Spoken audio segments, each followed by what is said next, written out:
Assalamualaikum warahmatullahi wabarakatuh. Selamat datang di Jejak Diary. Kali ini kita akan membahas cerita-cerita horor terbaik yang akan menguji keberanianmu. Siap-siaplah untuk merasakan ketegangan dan rasa takut yang sulit kamu lupakan. Jadi, pastikan kamu sudah subscribe, like, dan share ke teman-teman kamu yang berani. Kalau sudah siap, mari kita mulai ceritanya. Bayangan di jendela. Pagi itu, udara di desa tampak lebih dingin dari biasanya. Kabut tebal menyelimuti jalanan berbatu, dan suara gemericik air sungai yang mengalir perlahan-lahan menjadi satu-satunya yang terdengar. Di balik kabut, berdirilah sebuah rumah tua. Sudah lebih dari 100 tahun usianya. Rumah itu milik seorang wanita bernama Rina yang baru saja pindah ke desa itu untuk melarikan diri dari masa lalunya yang kelam. Rina adalah seorang wanita muda yang penuh harapan, mencari ketenangan setelah tragedi yang menimpanya. Dia memilih untuk tinggal di rumah tua yang sudah lama tak dihuni. Tidak banyak orang yang tinggal di sekitar rumah tersebut. Hanya beberapa petani dan keluarga kecil lainnya yang juga memilih hidup terpencil. Rina berharap dengan tinggal di sana, ia bisa melupakan segala kesedihan yang menghantui hidupnya. Namun, saat pertama kali memasuki rumah itu, ada sesuatu yang aneh. Sebuah perasaan tidak nyaman yang tiba-tiba melanda dirinya. Ada kesunyian yang mencekam, seolah-olah rumah itu menyembunyikan rahasia yang kelam. Meskipun rumah itu terlihat kokoh, dengan dinding batu yang keras dan jendela-jendela besar, Rina bisa merasakan sesuatu yang lain, seperti ada mata yang mengawasi setiap langkahnya. Sore hari, saat Rina sedang membersihkan ruangan, ia mendengar suara ketukan pelan. Awalnya ia berpikir itu hanya suara angin yang memukul jendela. Namun, suara itu kembali terdengar. Kali ini lebih jelas dan lebih teratur. Tok, tok, tok. Rina merasa ada yang aneh, tetapi dia berusaha untuk tidak terlalu memikirkannya. Ia memutuskan untuk mengabaikan suara itu dan melanjutkan pekerjaannya.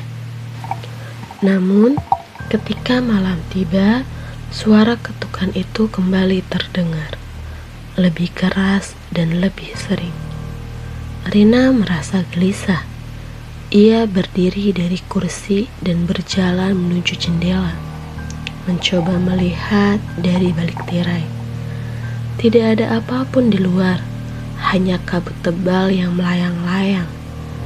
Rina menarik napas panjangnya dan menutup jendela, berusaha menenangkan diri. Namun, ketukan itu terus terdengar. Keesokan harinya, Rina memutuskan untuk berbicara dengan tetangga yang tinggal tidak jauh dari rumahnya. Ia ingin tahu apakah suara ketukan itu adalah hal yang biasa di daerah tersebut. Seorang wanita tua bernama Bu Siti menyambutnya dengan ramah. Mereka duduk di teras sambil menikmati secangkir teh hangat. Bu Siti, Rina bertanya dengan hati-hati, apakah rumah ini pernah dihuni oleh orang lain sebelumnya? Bu Siti menatapnya dengan tatapan yang tajam, seolah mengukur setiap kata yang akan keluar dari mulutnya. Oh, "Rumah itu sudah lama kosong," jawabnya pelan. "Sudah bertahun-tahun tidak ada yang tinggal di sana." Rina mencoba mencari tahu lebih banyak. Apakah ada yang aneh dengan rumah itu? Bu Siti menghela nafas panjang, lalu berkata dengan suara rendah, "Ada cerita lama tentang rumah itu. Konon, pemilik terakhirnya, seorang pria bernama Pak Iwan, meninggal dengan cara tragis. Tidak ada yang tahu pasti apa yang terjadi, tetapi orang-orang mengatakan bahwa arwahnya masih berkeliaran di rumah itu."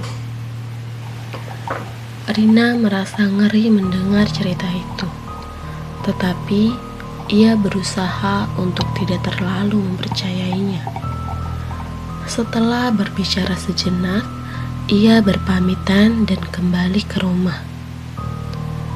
Saat malam tiba, Rina berbaring di tempat tidur, mencoba tidur meskipun ketakutan mulai menguasai dirinya. Namun, malam itu, suara ketukan kembali terdengar. Rina duduk terbangun, napasnya terengah-engah. Ketukan itu semakin keras. Kini terdengar seperti suara ketukan dari dalam rumah. Hatinya berdebar kencang. Dengan gemetar, ia bangkit dari tempat tidur dan berjalan menuju ruang tamu. Di sana, di tengah ruangan yang gelap, ia melihat sesuatu yang tak bisa ia jelaskan. Bayangan gelap bergerak pelan di dekat jendela. Rina merasa seperti ada seseorang berdiri di luar, hanya menunggu untuk melihatnya. Ia mendekat perlahan, merasakan hawa dingin yang semakin menyelimuti ruangan. Bayangan itu mulai bergerak menjauh dari jendela dan masuk ke dalam bayangan-bayangan gelap di rumah. Rina tak bisa menggerakkan tubuhnya. Matanya terfokus pada bayangan itu. Dalam sekejap, bayangan itu menghilang ke dalam kegelapan rumah. Keesokan paginya, Rina merasa sangat lelah, seolah-olah tidak tidur sama sekali. Ia memutuskan untuk mencari tahu lebih lanjut tentang rumah itu. Pagi itu, Rina mengunjungi kantor desa dan bertemu dengan kepala desa, Pak Joko, yang cukup ramah dan mudah diajak bicara. "Pak Joko, saya ingin tahu lebih banyak tentang rumah yang saya tinggali," kata Rina. "Apakah ada sejarah atau kejadian aneh yang terjadi di sana?" Pak Joko memandangnya dengan tatapan serius. "Rumah itu sudah lama ditinggalkan, Rina. Tapi ada hal yang orang-orang tidak suka dibicarakan. Rumah itu katanya memang berhantu. Banyak yang merasa ada yang tidak beres di sana." Rina mulai merasa ketakutan, tetapi dia memaksa diri untuk mendengarkan. Pak Joko melanjutkan, "Dulu, Pak Iwan, pemilik terakhir, adalah orang yang baik. Namun, ada sebuah malam yang mengerikan. Sejak saat itu, tidak ada yang berani tinggal di sana lagi." "Apakah ada yang tahu apa yang terjadi pada malam itu, Pak?" tanya Rina penasaran. Pak Joko terdiam sejenak sebelum menjawab. "Tidak ada yang tahu pasti, tetapi orang-orang mengatakan bahwa Pak Iwan terlibat dalam sebuah ritual aneh. Setelah itu, dia berubah menjadi sosok yang berbeda. Suatu malam, rumah itu terbakar habis. dan Pak Iwan ditemukan tewas. Sejak itu, banyak orang yang merasa ada sesuatu yang salah dengan rumah itu. Rina merasa jantungnya berdebar lebih keras. Apakah benar ada kekuatan gelap yang menghantui rumah itu? Malam itu, Rina memutuskan untuk tidak tidur. Ia duduk di ruang tamu, menunggu dan memantau sekitar.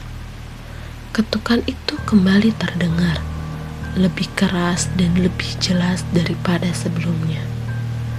Rina tahu bahwa kali ini sesuatu yang lebih mengerikan sedang menantinya. Tiba-tiba, suara ketukan itu berhenti, hening, namun dari sudut matanya, ia melihat sesuatu yang bergerak cepat di luar jendela. Sebuah sosok tidak jelas tampak berjalan menuju pintu depan rumah. Rina menahan nafas, jantungnya hampir meledak. Ia meraih telepon untuk menelpon bantuan. Tetapi saat ia menoleh ke pintu depan, sosok itu sudah ada di sana, berdiri tepat di ambang pintu. Dengan tubuh gemetar, Rina membuka pintu itu sedikit. Di sana, berdiri seorang pria yang wajahnya kabur dan tak bisa dikenali. Ia hanya berkata dengan suara yang dalam dan mengerikan, "Saya datang untuk menjemputmu, Rina." Dalam sekejap, Rina merasa dunia sekitarnya berputar. Semua cahaya di depan rumah itu padam, dan kegelapan menyelimuti segalanya. Tidak ada yang pernah mendengar kabar darinya lagi setelah malam itu.